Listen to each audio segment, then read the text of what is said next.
अऊज़ु बिल्लाहि मिनश शैतानिर रजीम बिस्मिल्लाहिर रहमानिर रहीम वमाल हयातुद दुनिया इल्ला लहू व लइब व इन्नद दारल आखिरत लहियल हयवान रब्बिश इश्रह ली सदरी व यस्सिर ली अमरी वहलुल उक़दतम मिन लिसानी यफ़क़हू क़ौली रब्बी ज़िदनी इल्मा। आमीन।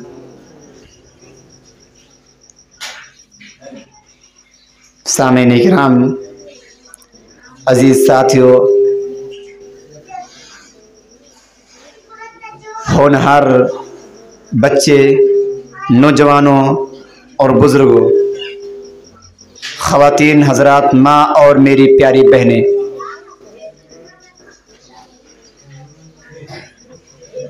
आज की इस इजलास आम में मेरा मौजू है मौत व क़यामत। इस हकीकत से कौन वाकिफ़ नहीं कि ये दुनिया और दुनिया की ज़िंदगी चंद रोज़ा है, चंद लम्हा है।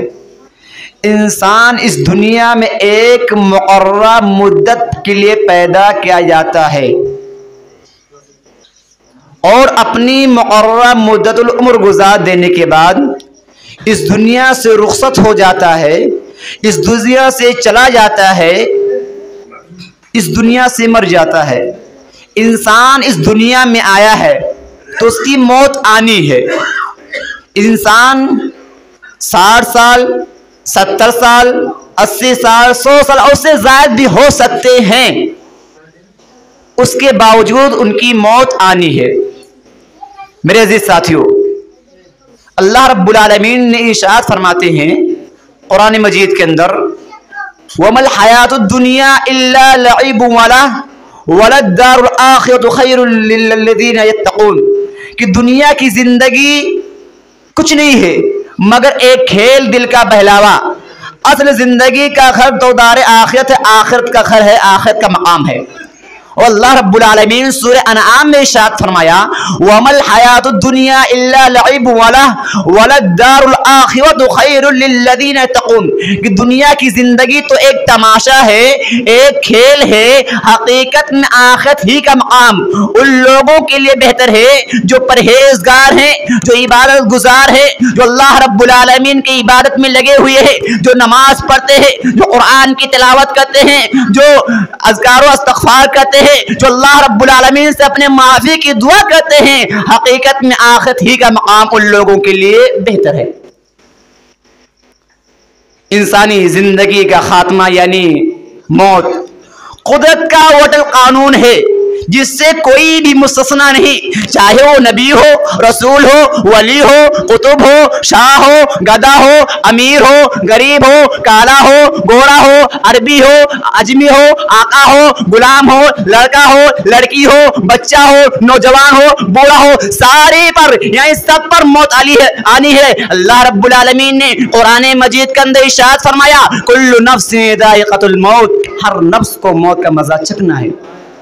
इंसान की ये चलती फिरती और हंसती गाती जिंदगी अल्लाह रब्बुल आलमीन की अमानत है, मगर अमानत का मालिक वो नहीं होता जिसके पास अमानत है, बल्कि अमानत का मालिक वो होता है जिसकी वो चीज होती है। मसलन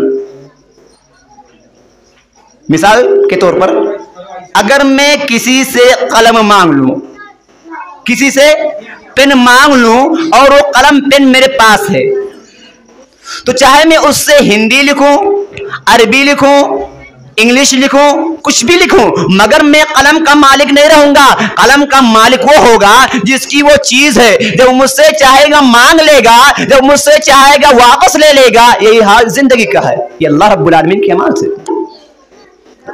जब चाहे तो ले सकता, कभी भी ले सकता है।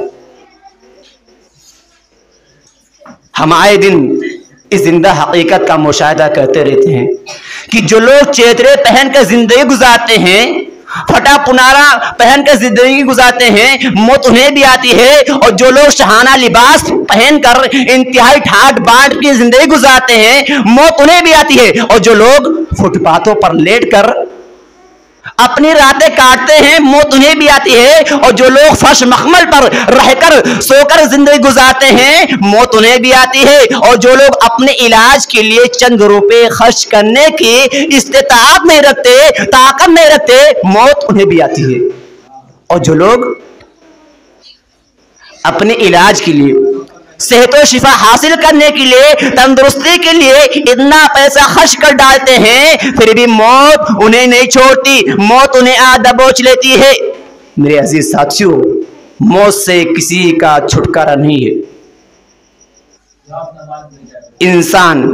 इंसान अपनी अजमत का महल तामीर करता है, मगर मौत उसके बनाए हुए महल को तिनको की तरह उड़ाकर ये सबक देती है कि इंसान को इस दुनिया में कोई कुदरत हासिल नहीं। इंसान अपने आर्ज़ुओं के बाग उगाना चाहता है, मगर मौत उसके मंसूबों को बर्बाद करके ये सबक देती है कि अपने लिए दूसरी दुनिया तलाश करो, क्योंकि मौजूदा दुनिया में तुम्हारे आर्ज़ुओं की तकमील नामुमकिन है।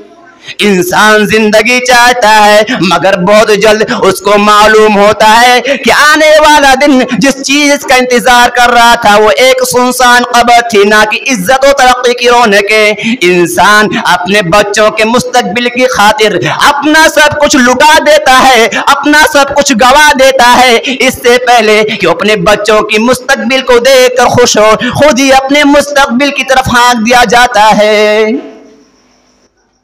अल्लाह रब्बुल आलमीन ने माल दिया है, दौलत दिया तो उसको खर्च कीजिए, उसको इस्तेमाल कीजिए, लेकिन अल्लाह रब्बुल आलमीन के शुक्र के साथ अपने आखिरत को याद करते हुए हजरत उस्मान गनी रज़ी अल्लाह अन्हु के पास माल की कमी नहीं थी, दौलत की कमी नहीं थी, लेकिन जब उनके सामने अज़ाबे जहन्नम और अज़ाबे कब्र का जिक्र किया जाता, यानी जन्नत के सवाब और जहन्नम के आजाब का तज़किरा किया जाता, तो वो आप कभी भी नहीं रोते थे। लेकिन जब आजाब कब्र का जिक्र किया जाता तो इस कदर रोते कि रेश मुबारक आंसुओं से तर हो जाती थी, दाढ़ी गीली हो जाया करती थी, आंखों में आंसू आ जाया करता था।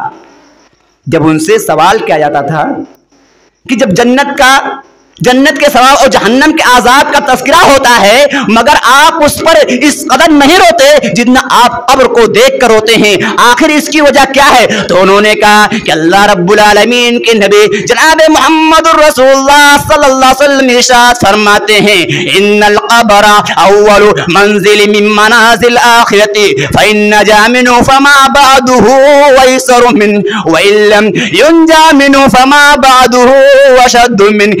आखिरत के मंजिलों में सबसे पहली मंजिल है। अगर ये मंजिल आसानी से तय हो गई, इससे निजात मिल गई, ये आसान हो गई, तो उसके बाद वाली मंजिलें भी आसान होंगी। अगर ये मंजिल सख्त हो गई, ये मुश्किल हो गई, इससे निजात ना मिली, तो उसके बाद ये वाली और मंजिलें और ज्यादा सख्त होंगी, उससे भी निजात नहीं मिल पाएगी। वो बयान करते हैं कि नबी करीम सल्लल्लाहु अलैहि वसल्लम फरमाते हैं, मा राइतु मंजरन अत्तु इल्ला वल क़ब्र अफ़ज़अ मिन। मैंने कब्र से ज्यादा खौफनाक कोई मंजर नहीं देखा, मैंने कब्र से ज्यादा खतरनाक कोई मंजर नहीं देखा। मेरे अजीज साथियों, गौर करने का मकाम है। आइए देखें, आगे चलते हैं। हजरत अस्मा बिनते अबी बकर रज़ियल्लाहु अन्हा फरमाती हैं कि एक बार आप सल्लल्लाहु अलैहि वसल्लम खुतबा दे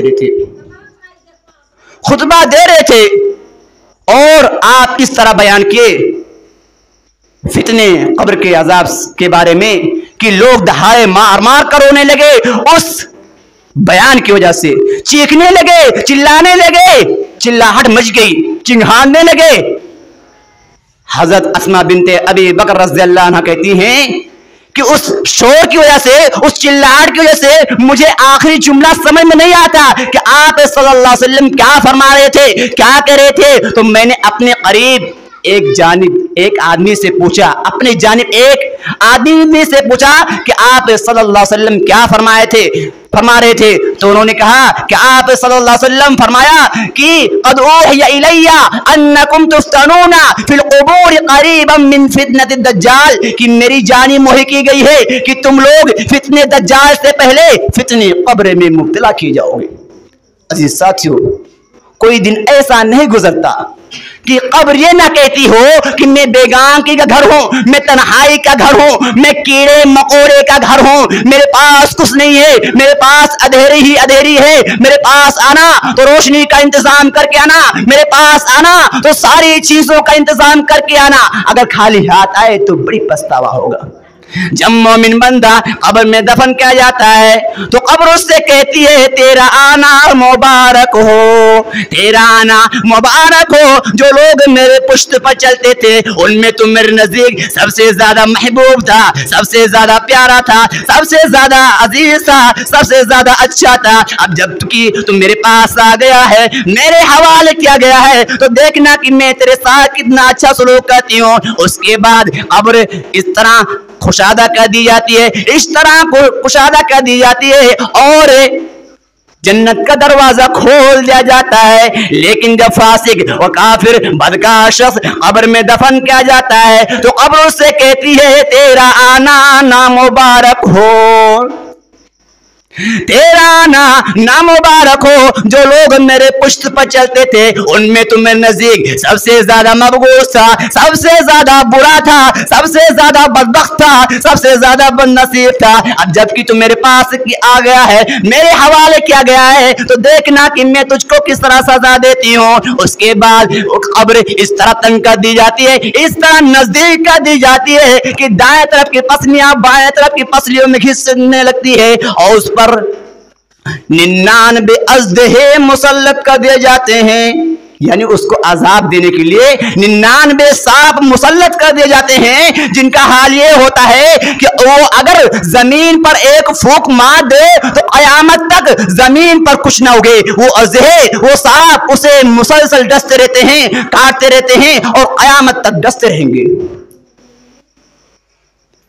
नबी करीम सल्लल्लाहु अलैहि वसल्लम फरमाते हैं इन्नमल क़ब्रु रौज़तुम मिन रियाज़िल जन्नह औ हुफ़रतुम मिन हुफ़रिन नार।